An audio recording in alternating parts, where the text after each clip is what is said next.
Here we go. This is our online presentation. So we have with us today Tasha Hayes and Cassandra Bodnar. They are with us from ABA Works, a program that was started by Lilyan Campbell, who is also the CEO of the program. She couldn't be with us today for personal reasons, but her team is taking over. Tasha has been in the field of ABA since 2003. She has supported clinical teams in various roles and responsibilities throughout her career. She's been involved in supervising and training RBTs and BCBA trainees, training school staff and regional director or clinical teams, and conducting group and parent trainings, which is the a major issue of their talk today. She's a lover of children and an advocate for families and children with special needs. She will speak to us today about the impact of ABA on parent training with regard to overall progress with outcomes and quality of life for children served and their families. She's going to describe what parent training looks like from their program, what skills are necessary for parent training to be effective, and she will discuss why it is so. And Bodnar, Cassie Bodnar, also a BCBA, she will present a case study. She's a program supervisor, empathetic and collaborative professional with a strong drive to spread knowledge, competency, and compassion. So Tasha will go first, Cassie will go next, and Tasha will conclude.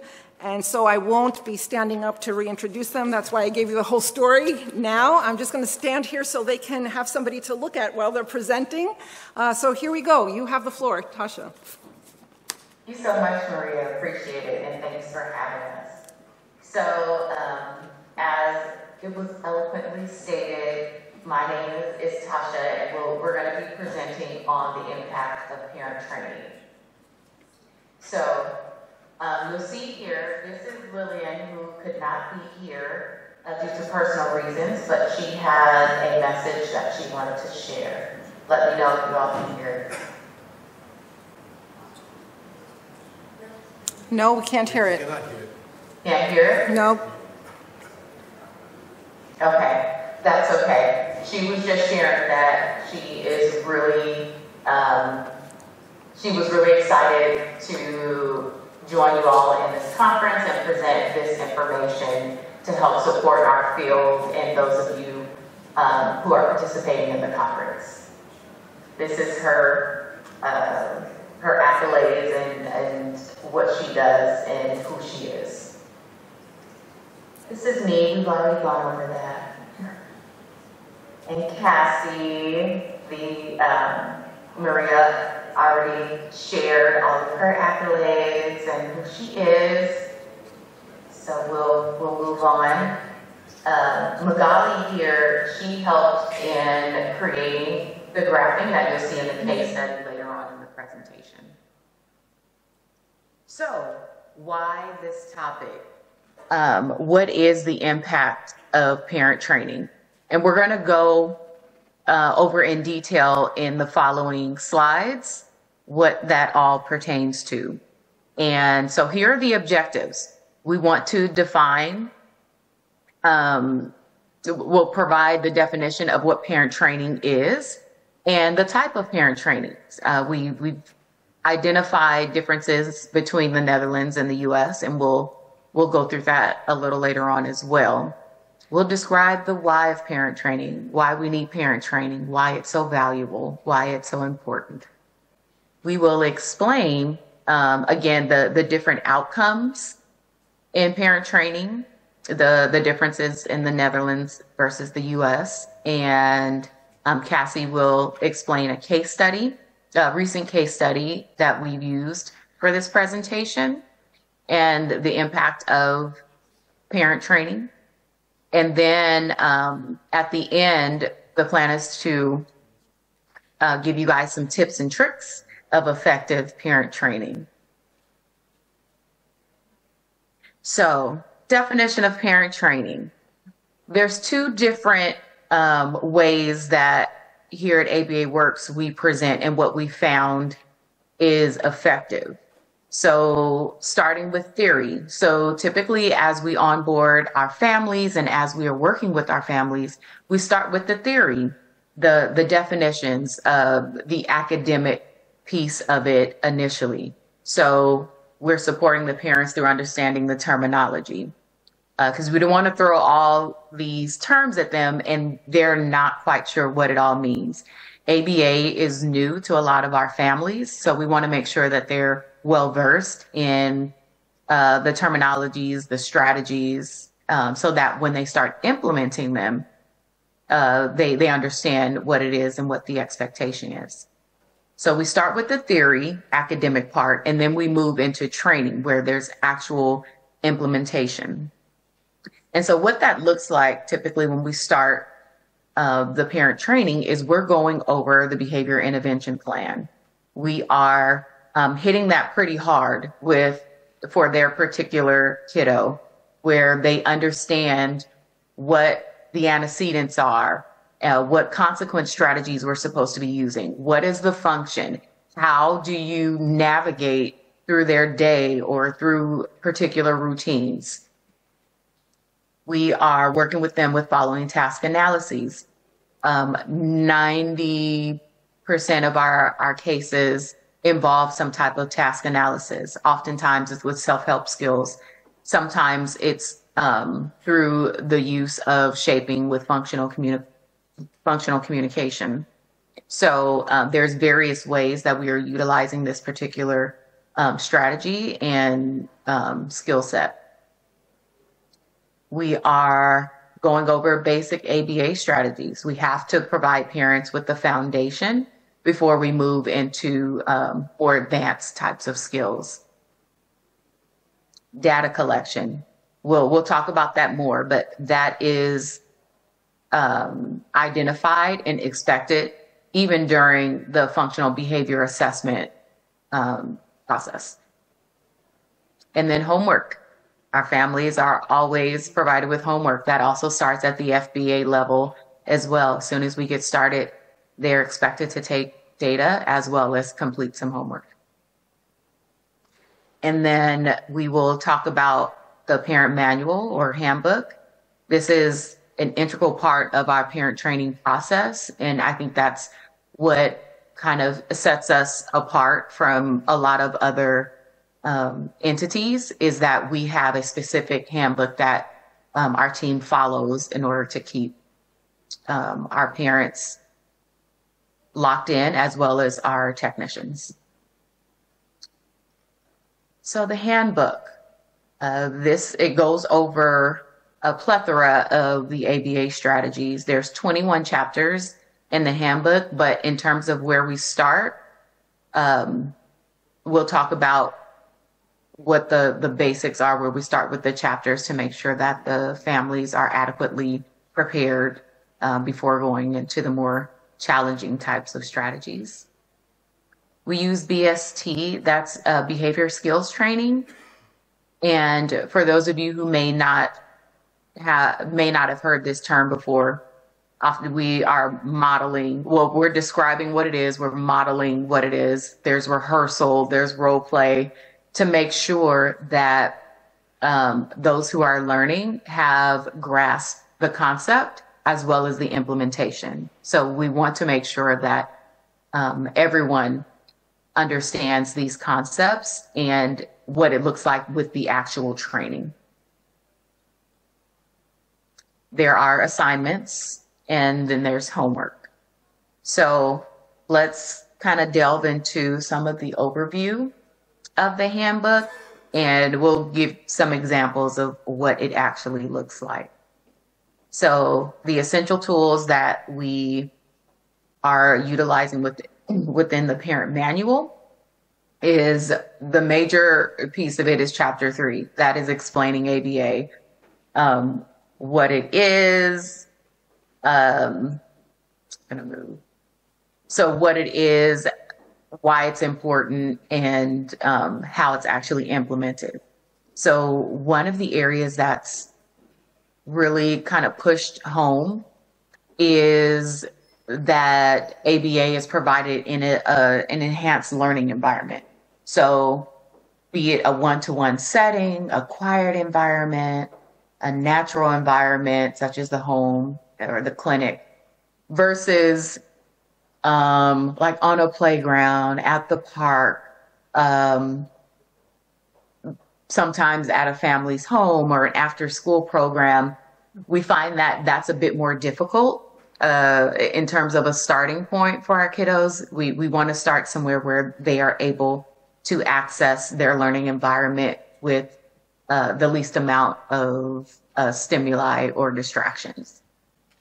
And with the caregiver present, because we really want to start that out initially with the caregiver being present, so that they are learning just as the new kiddo is learning too. We don't want them to miss that process.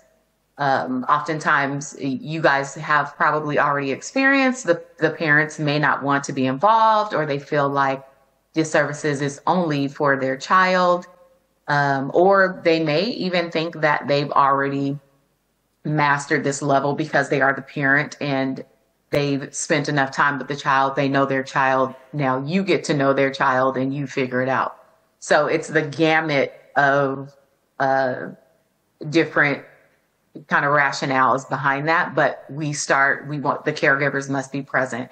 They are required to be a part of parent training. And data collection. That is, again, a common concept. Everyone's collecting data. The behavior techs, the supervisors, the parents, everyone is involved in tracking and seeing what's trending, when it's time to shift, when it's time to adjust. Outside a session, we want to see how often the behavior is occurring at home. In the session, we want to see if behavior reduction is showing a decreasing trend. We want to know how we're doing, how effective it is, and what adjustments needs to be made if something is going stagnant or the trend is going in the opposite direction. Then we have for our agency, punishment is a last resort. We want the parents to know that punishment is a absolute last resort. We are using all other principles and strategies of positive reinforcement before we are ever implementing any punishment procedures. And there are times where it's hard for parents to understand that particular concept because of various reasons. And because we are going into homes where there are already established contingencies, or the culture of the home is very different. They're used to a different style, or they're used to having a different understanding of what punishment is. So I imagine you all have experienced that as well. And so we not only do we let them know that we're not focusing on punishment, but we're reframing what punishment actually is.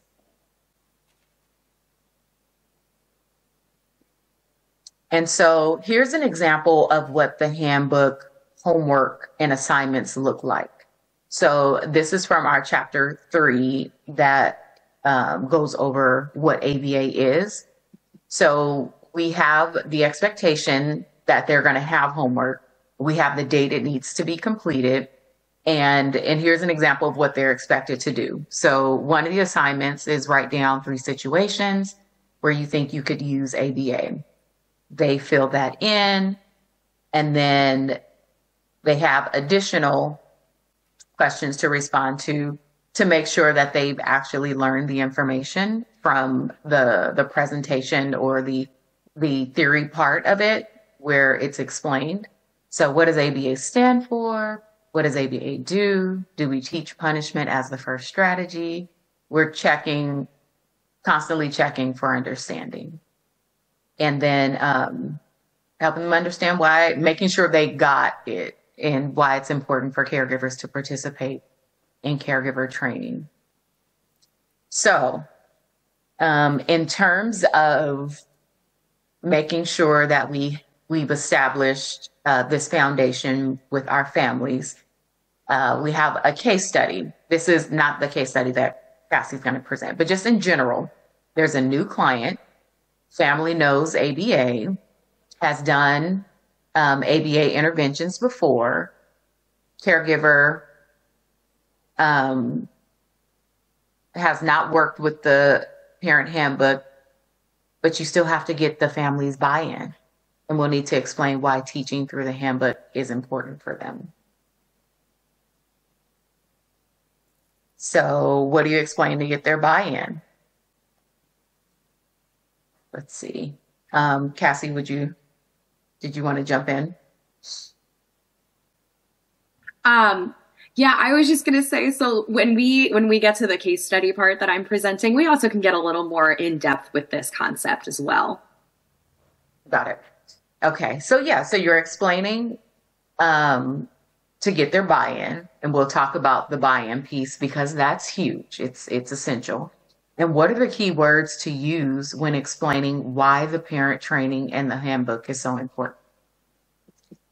So now we'll kind of touch on some areas as to different kind of buy-in key points that you can utilize when you are encouraging and making sure that your parents are on board with parent training. So why parent training? They'll ask, why do I need to do this? Why do I have to be involved? Well, we want our parents to have access to all routines, transitions, the morning routine, morning to get to school, or the snack routine, lunch routine, toileting routine, nighttime routine, even a lot of the task analyses, the shaping process with teaching the child to brush their teeth. All of these routines and sequences are really important that the parents are involved in this, because as we know, the parents are with the child much longer than, our 2 to 3 hour session or what have you. So we want these things to be rehearsed, understood, and practiced outside of session as well as during session, so the parents feel like they have an understanding of what is necessary for them to be successful. So then we have the second point is it's mandated by funding. All of our funding sources here in the US require parent training and parent goals. So that is the second piece. It's required. Then we have this major part of it, reducing caregivers' stress. As you all have probably experienced, and if you haven't, you will experience that our parents and families with learners with autism have much more stress than, I would say, your neurotypical child. Some have explained that it's like, depending on the severity, it's almost like having two children, 2 for 1, because of the work and the difficulties and the type of implementation that it takes to be able to manage and care for a child on the spectrum. And as a result of that, if we are able to give these families the tools and the necessary kind of rubric to follow in order to be successful, it decreases the stress and some of the depression and helps them to feel proud in what they're doing and their self-efficacy, but in their confidence. And that's what we want to build too. We want them to feel empowered to, like, yes, I know how to actually redirect this particular behavior, or when my child does this, to know what to do. Our families are often coming from a place of not knowing what to do and being at their wits' end. So we want to be able to be a part and be a catalyst in reducing caregiver stress. So then we have empowering, just to that same, in that same vein, we want to empower parents and give them the confidence and proficiency to be able to manage their child's, their day, their routines. Then we have improving the quality of life. These things all kind of blend together under an umbrella, because if you're able, if a parent has the confidence and the proficiency and the understanding, then it has a snowball effect to be able to improve and bleed into other parts of their lives and relationships. Then we have facilitating progress. We will often about generalization, and we'll get into that as well. But we want to be able to facilitate the progress, not only with our techs, not only with our clinicians, but with parents. We want them to be invested and be part of their child's program, because us being a part of their program is only a snapshot of what their whole lives will be. So we want to set them up for success long term.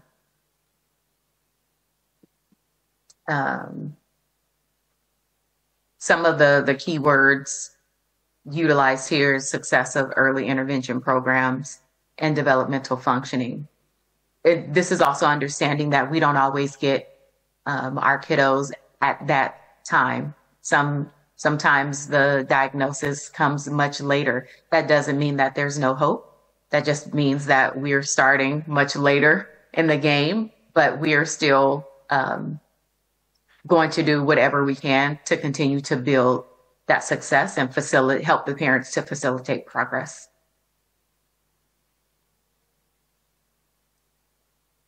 And one of the major reinforcers for parent training is decreasing behaviors, the various maladaptive behaviors that some of our kiddos are referred for. That's the major reason why parents want to be involved, because they want to see that decrease. And then we have the generalization and maintenance, as we were discussing before. We need for the parents to be able to manage and continue on what they've learned from us when we're not there. So some of the differences in parent training that has been identified in the Netherlands versus the US, it's actually some very positive areas. There is more rapid succession of implementation of the handbook. It's like, and the qualifications of clinicians are typically master's level and BCBA. So there is a much higher level of learning. There's more frequent implementation of the handbook and strategies because of the higher level of education and skill sets that have been identified. So which is vastly different from in the US. Oftentimes the clinicians have high school to bachelor level education. So that means it requires much more training before we can get them to a place to be able to implement the handbook and various strategies. So as a result, things take much longer than what seems to be identified in the Netherlands. So we need to adapt some of your practices. And what we've also identified too is that there is much more consistency. It appears in the Netherlands with less cancellations, and which is vastly different from here. However, one of the drawbacks that has been identified is the funding. The funding for ABA services in the Netherlands is not as fruitful as it is here in the US. And that needs to change. So it definitely makes if you already know, you have a very small snapshot of how much support you can provide to a family. You have to get it all in. And if the families know that it is extremely time limited, then that may also a lot to why, you know, the higher quality and education of the trainers and more of the consistency of the appointments and the possible buy-in from the families. So I am going to hand it over to Cassie, who is going to talk about the case study. Thank you, Tasha. So within this case study, we have our client, Hazel. Hazel is 4 years old, and she has not received any previous behavior intervention services before we started with her back in, I'm trying to think, I think it was June this year. The caregiver who I conduct caregiver training with is her mother, Anna. Anna is a mother of 3 children. She does have a background in education, but not specifically in special education. So we'll talk about Hazel's target behaviors. For Hazel specifically, we target tantrum and injurious behaviors. Tantrum is your typical, you know, think about a 4-year-old not getting what they're wanting, crying or yelling, paired with throwing or swiping nearby items, falling to the floor. Oftentimes she also rolls around on the floor, running around the area. And this is typically in response to the denial of access. Her injurious behavior, the reason we title it as injurious is behavior. Oh, Tasha, if you could go back one second, thank you. We refer to it as injurious behavior rather than self-injury or aggression is because the topographies often look the same, whether this injury is occurring towards herself, Hazel, or if Hazel is being aggressive towards others. So this often includes biting, kind of forcefully poking people, pinching, forcefully pulling on people, or scratching herself or others. A couple of important non-examples to note, though, are that, like, if she's tapping on a person to get their attention, that's not injurious behavior. Same thing with, like, if she has an itch and she's scratching herself, or if she's pulling someone to a specific location as a sort of command, because she is still honing in on that skill of functional communication. So the function for both of these behaviors has been identified as access. And for tantrum, we actually use 2 methods of measurement. We are measuring the rate of tantrums per hour and also the duration of those tantrums in minutes. And injurious behavior, we are just measuring rate per hour. Okay. So with with access as the function, we set our functionally equivalent replacement behavior. Sometimes I refer to it as a FERB. So if you catch me saying FERB, that's what I'm referring to. That's just the acronym for it. So her FERB is a vocal mand. Excuse me. So currently, we are targeting for her to mand for items and activities using a vocal approximation of what she's asking for, and that's following a modeling prompt. So say she wants my pen. If she wants it and she needs that prompting, I'll get down on Hazel's level and I'll say, pen. And then the goal is for her to make any vocalization. At this time, I should revise what I said. It's just any vocalization at this point with the goal of moving towards vocal approximations and then saying the words themselves. Yeah, we'll get to the next part of it later. So this is the most important aspect of the presentation, aside from the graphs, because we all want to see the data. The way that we set up parent training. So we start off with pairing, we move into the parents' collected data, we move into the behavior plan, and then we end with the parent training handbook. So with the pairing aspect, I find it's really important to make sure that you establish a solid rapport with the caregiver that you're training, because that helps with their buy-in, and then that helps with their implementation, and it also really helps with their attendance, which we have identified as sometimes it's an issue with our clients. So for Anna, I start off by catching up with her, asking how her weekend was or her week, if she did anything fun with her family, sharing fun stories. And then I also like to share these things about myself so that it feels more friendly, it's more relatable, and it builds stronger pairing. One important thing to note, this usually takes about like 5 minutes. I spend this time asking about Anna and not about Hazel. Yes, we do want to make sure that we are focused on the client, but we can also tie this into the client's success because caregivers also get burned out. You know, they have setting events themselves. So considering those setting events, we want to make sure that we can be aware of those setting events to understand how their participation will be that day, as well as their behavior intervention plan intervention that they are implementing outside of sessions.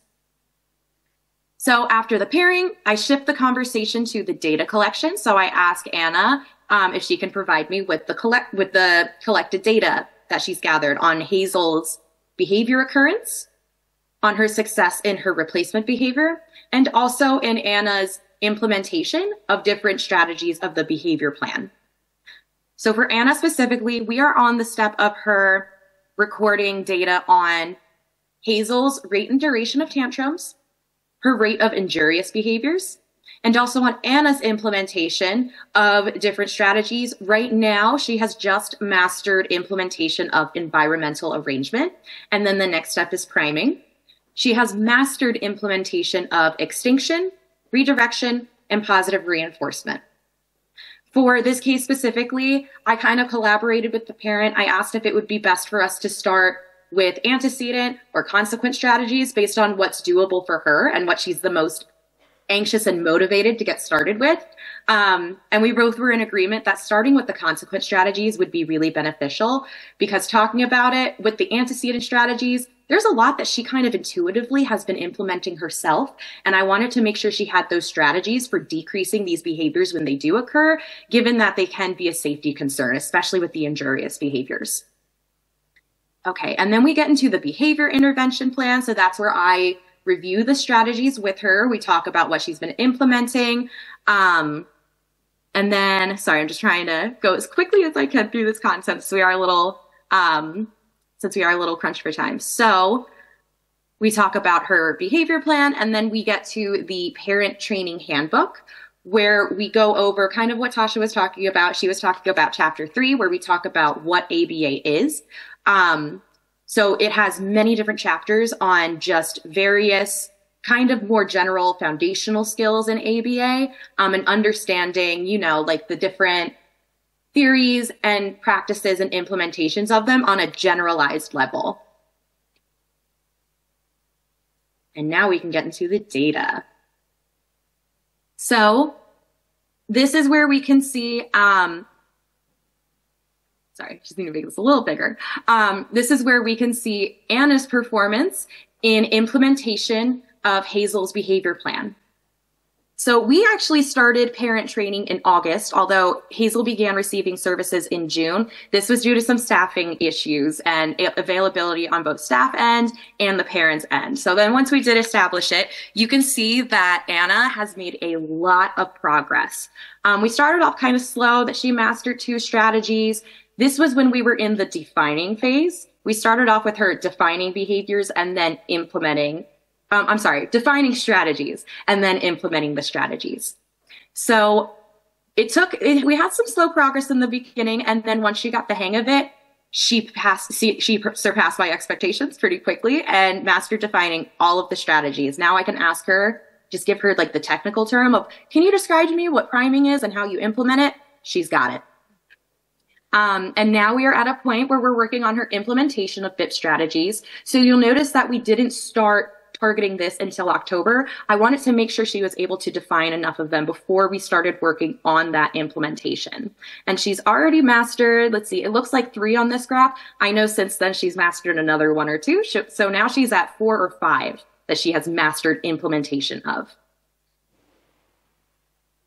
The parent handbook has been a little tricky for Anna, and that's okay because kind of like I talked about, the parent handbook is more like those generalized foundational skills. And sometimes for parents, they struggle to apply it to their child specifically. So we've been a little stuck on the chapter of operational definitions, and which is very understandable. I have a lot of parents who struggle with this just because there are so many technical terms with it. There's a lot of specifics to get into. So we are still working on that chapter. So we've kind of reduced the response effort, and we're addressing that by shaping. Now we'll get into Hazel's performance of her replacement behavior. So there are some phase changes to note. So our baseline, she was not performing these mands at all. And we actually started with her manding with sign language. In America, we do refer to it as American Sign Language, ASL. So if I say ASL, just know I'm referring to sign language. So we started with that because she had a history of it and showed some success in it. And then eventually in November, we revised it to be vocalizations because all of a sudden she was just bursting with language, making so many more vocalizations than she was previously. And in collaboration with Anna, we've identified that vocalizations is a much better fit for her because of the lowered response effort and it's more universally understandable across multiple people. If you're relying on sign language, you can kind of only communicate with other people who know sign language. So it's less limiting. And you know what? We can actually skip the data within sessions, and then we can just go to across settings so that we see all of the data together. So Hazel's rate of tantrums, you can see in her baseline, it was rated very, very high before we started, and then it dropped. This could be for a few reasons. This can be because when we do that initial assessment, we're suddenly placing a lot more demand, so we can see a spike in behavior. Also, we have one data point for our baseline and then another data point for Anna's baseline. So that can also be because, parents can perceive it differently. We hadn't quite ironed out, we hadn't trained her yet in what the formal definition is, so she could have been looking for different things also. So you can see that since the parent also started collecting data in September, Hazel's tantrums have been pretty low, at least in rate. In September, it's important to note that Hazel started a different change in her schedule. And so in light of that change in schedule, we kind of did see that spike in the duration of tantrum, and then it's just slowly declined since then. I also wanted to note the setting as well, because Hazel was in the clinic setting versus the home setting, which we tend to see varies in the frequency and severity of the behavior. Yes, thank you for noting that. And then this shows her rate of injurious behaviors, both within the clinical setting and outside of the setting based on Anna's data collection. So you can see her baseline was pretty high. And this is a behavior that we didn't really see or start tracking until September. Well, we took the baseline in August, started tracking in September. So with this, you can see there was a spike in the home setting in October, the home and community, I should say. And then that dipped back down in November. Whereas within the clinic setting, we saw the opposite, that it was lower in October and then it went up in November. One important thing to note is that, at least within the clinic setting, Hazel started sharing a treatment room with another peer towards the end of October. And that's when we saw that spike in injurious behavior, because all of a sudden there were more kids in her environment. So that's more stimuli going on around her. Plus sometimes attention was being given to the other peer as well. So sometimes that affects it. And then as far as the spike within the home setting, so within the home setting, Anna did note that Hazel's brother was actually going through a procedure at the time. So her attention at home was a little more limited. And that also kind of delayed Hazel's access to preferred items and activities within the home, because Anna had to say, hold on, I'm helping your sibling. I will get to you in a second. So that delay was kind of new for her, because while she's learning, we've been, providing access right away while she's still learning. So because of that delay in the providing of access, we did see a spike in behavior.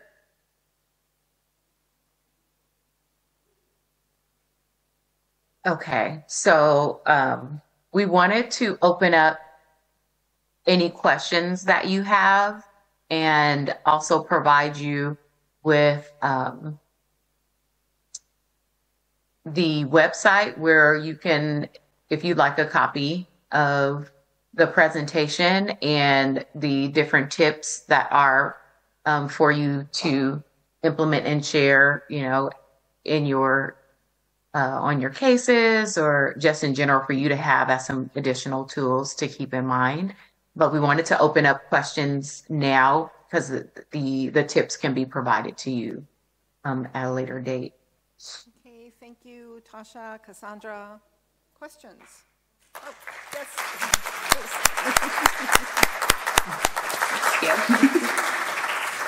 Thank you.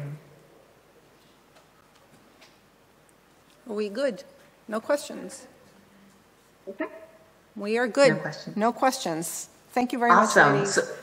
So if you see at the bottom of the slide, there are 3 websites that you can go to. If you all would like a copy of the presentation and the additional tips, you can go ahead and go to that site and it can be provided to you. In addition to the actual handbook, you can order those online as well to help within your on your cases, or just for you to have to kind of expand, you know, your knowledge or your tool sets. Thank you very much. Thank you. Bye-bye. Thank you so much for having us. It's been an honor to present. Bye. It is. Thank you. Thank you. Bye. Bye.